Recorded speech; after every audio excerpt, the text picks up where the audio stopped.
Luego podemos encontrar en los 90 ya el país saliendo de la crisis, y entonces vamos a encontrar una serie de edificaciones con tinte, diríamos, entre moderno, ¿no? A lo largo de la Avenida de la Cultura vamos a encontrar un primer edificio, por ejemplo, acá frente a la universidad, de determinado personaje de la ciudad, que tenía esa característica. Eso sí, son intervenciones hechas ya por arquitectos de Cusco.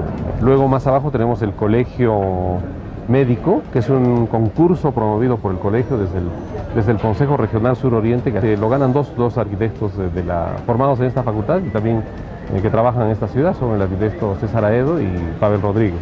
Luego seguiremos avanzando a lo largo de la Avenida de la Cultura y encontraremos algunos otros edificios más hechos desde el esfuerzo individual, pero con personas con auxilio de arquitectos, etcétera, ¿no es cierto? Y combinación también de algunos ingenieros sensibilizados con la tarea de la arquitectura. O sea, el eje de la Avenida de la Cultura ha sido como una especie de troncal como para el surgimiento de nuevas tipologías arquitectónicas. Esencialmente, en la Avenida de la Cultura podemos ver el surgimiento de estas nuevas tipologías, estos nuevos ensayos, esta búsqueda, ¿no es cierto?, de los arquitectos del Cusco en encontrar determinadas pautas, normas para el desarrollo urbanístico, ¿no es cierto?, y el compromiso de una imagen de ciudad más contemporánea, con determinados usos y servicios.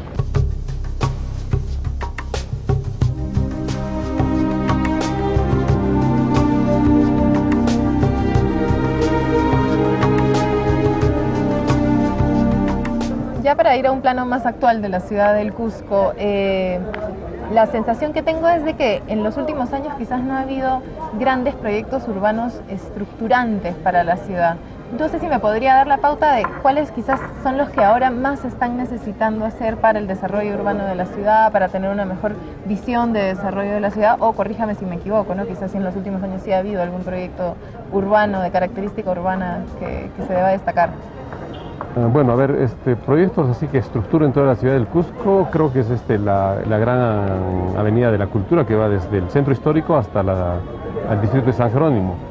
Pero tiene dos características. La primera, obviamente, hecha desde un plan de los años 40 y los 50, donde aparece el arquitecto Miro Quesada. Sí. Pero hecho después por un alcalde, el doctor Daniel Estrada, que va a consolidar primero la sección de la vía, ¿no es cierto?, asfaltándola y mejorando la calidad del uso del suelo. ¿En qué año se hace esto? Eso se hace en el 95 al 2000, ¿no? Esfuerzos como la avenida Huayruru-Upata, luego la avenida Tupac Amaru, que van a constituir tres ejes paralelos a la secuencia de discurrir entre el este de la ciudad hacia el centro histórico o hacia el oeste.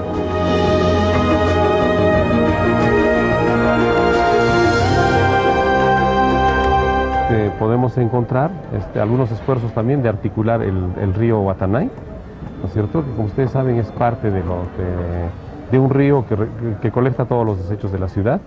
Se va a instalar ahí una vía que se llama la Costanera. Esta también va a permitir articular, diríamos, eficientemente un área que estaba trabajada con niveles de marginalidad social, o sea, los que vivían al lado del cerro y los que vivíamos en el lado del piso de valle. O sea, pero para poder cruzar de un lado al otro del río con una serie de puentes y un centro comercial que se llama ahora El Molino, y que curiosamente ahora ha articulado eso y que ahora ha homogeneizado el comportamiento social de la ciudad.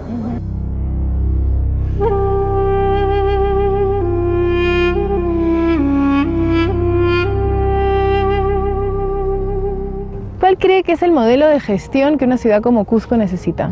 Tenemos que entrar en una visión de futuro conjunta del qué hacer y el cómo hacer. Sustentado fundamentalmente en cuatro patas, hablamos de una mesa. La primera, la decisión política. Segundo, los profesionales.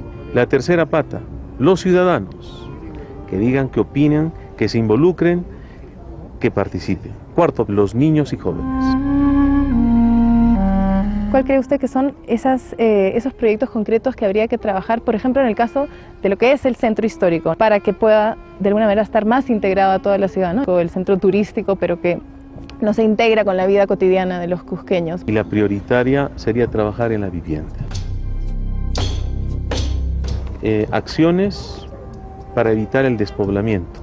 por la presión económica, los cambios de uso, los hoteles, comercios y todo. La gente está estilando con vender sus bienes e irse a otro lado. Podemos ver otros escenarios positivos donde el poblador ya comienza a recuperar su centro histórico. ¿Cómo? Inmuebles donde se pueden hacer planes de vivienda social con préstamos, donde se pueda trabajar el saneamiento físico, legal de esos inmuebles.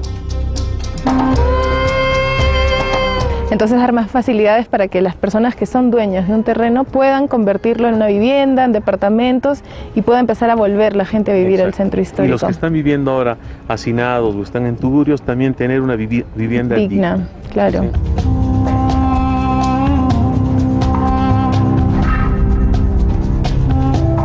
O sea, las casas antiguas están tugurizadas, subdivididas, porque son propiedades privadas. O sea, la ley no les permite ni al municipio ni al Ministerio de Cultura destinar fondos a una propiedad privada.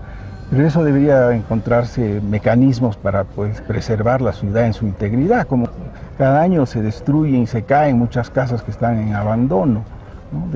Debería haber intervenciones pues, así integrales para la recuperación del centro histórico. Entiendo que hay un problema de despoblamiento del centro histórico actualmente, pues, ¿no? Se está fomentando la vivienda y se corre el riesgo de que sea solamente un lugar de comercio, ¿no? Eso habría que buscar las alternativas, que hay muchas propuestas, ¿no? No solamente pues un préstamo bancario, comercial, que muchos de los propietarios no pueden asumirlo, sino asistencias técnicas para la recuperación integral.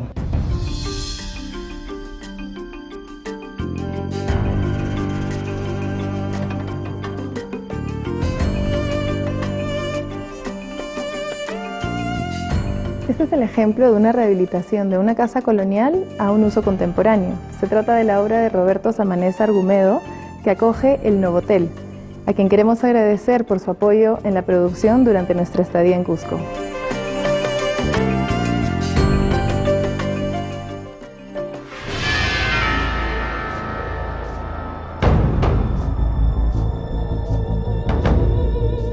La ciudad se empieza a expandir y a subir hacia los cerros y esto empieza a generar problemas para poder abastecer a toda la ciudad, ¿no? Ya sea con transporte público, con equipamientos, colegios, salud y obviamente bueno, la accesibilidad para llegar a zonas altas de la ciudad también se empieza a complicar. Los bordes de esta ciudad histórica están marcados por la informalidad. Sí.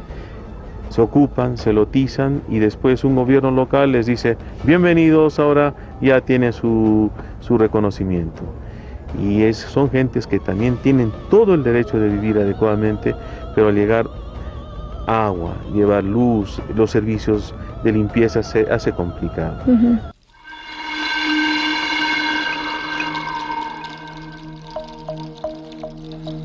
Hay un tema ambiental, ¿no? Que es lo que estamos viendo, o sea, el valle se va comprometiendo, o sea, se va desapareciendo el valle, van desapareciendo las zonas agrícolas para dar paso a más ciudad, ¿no?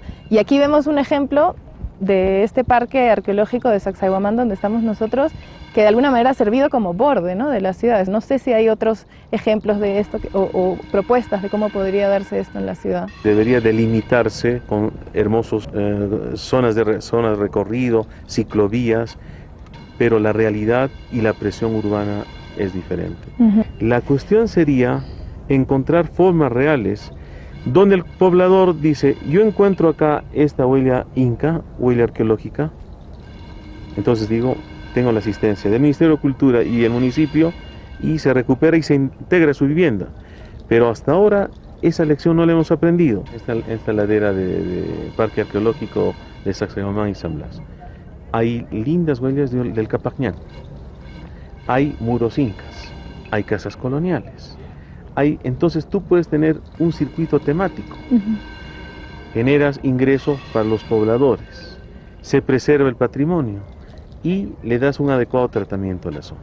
Ese sería uno de los ejemplos, por ejemplo, donde el poblador adecuadamente de mano con la institución, con las instituciones públicas, los privados, y con una visión clara se puede hacer cambios positivos para la ciudad.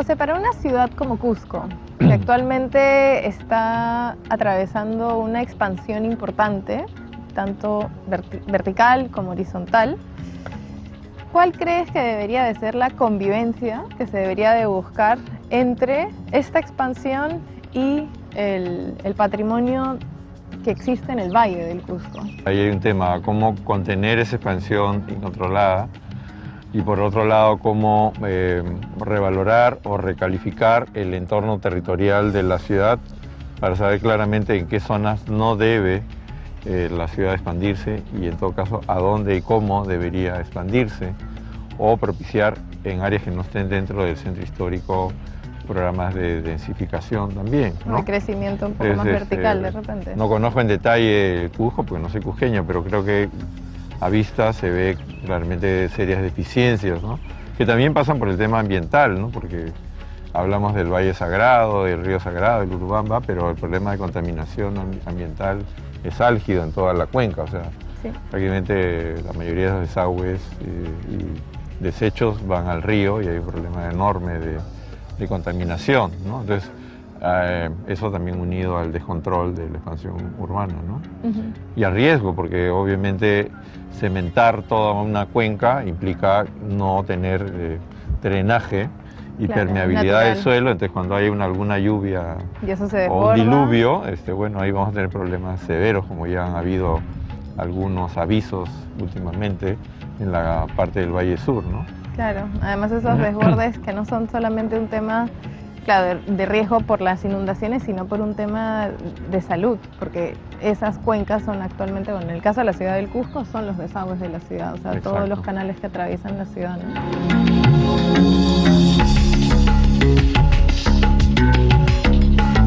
Paisaje cultural que crees que que está en riesgo, que deberíamos de tener en cuenta, o varios paisajes culturales del valle que están en riesgo pero que todavía se pueden recuperar y que hace falta hacer atención a esos puntos. Sí, a mí me parece que un paisaje emblemático es el de Larapa, ¿no? Que está en las afueras, en la periferia sur del Cusco. Y yo lo descubrí casualmente a través de la herramienta de Google Earth, ¿no? Que te permite una visión satelital aérea y no lo podía creer, ¿no? Porque lo que estaba viendo era un tejido, literalmente un tejido.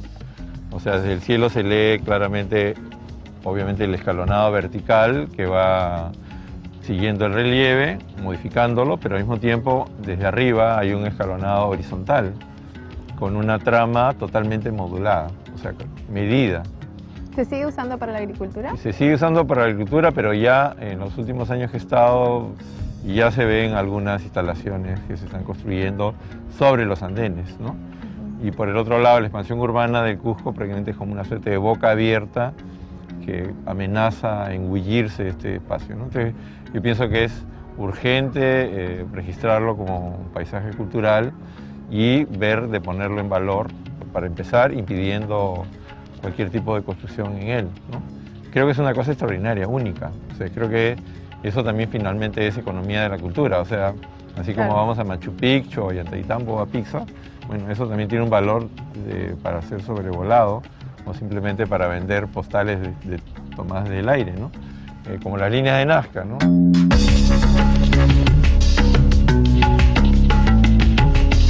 ¿Qué sucede si un manto Paracas es maltratado por un vándalo?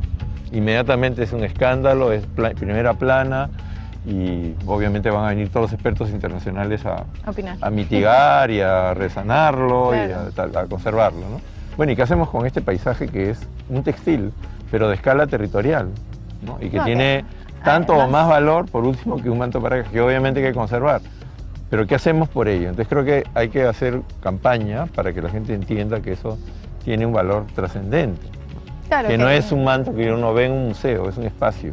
Que uno y como espacio uno puede habitar, un espacio donde uno puede recrearse y tener centros de actividad cultural allí, ¿no? Ese valor. Me parece que eso debería ser una acción urgente para construir en el borde urbano del Cusco un espacio que sea calificado como paisaje cultural y que obviamente permita resarcir de este bloqueo, digamos, a los agricultores, que obviamente estarían más interesados en pasar una renta urbana o a construir esos terrenos o que alguien se los compre, pero justamente ese es el reto que tenemos los urbanistas, en encontrar soluciones. Sí, que no es solamente en Cusco, sino en todo claro, el Perú, ¿no? Toda esta cómo manejar, del cómo área la cultura genera economía y cómo hacer economía para que la cultura permita salvar estos espacios únicos, ¿no? Claro, ¿no? Y tanto, igual que el Arapa, quizás no con las mismas características, pero hay otros, ¿no? En todo el Valle del Cusco. Sí, y pensar sí. que justamente el Arapa, como está en el borde, la ciudad debería de tener o podría necesitar de un borde, que sea un borde ya sea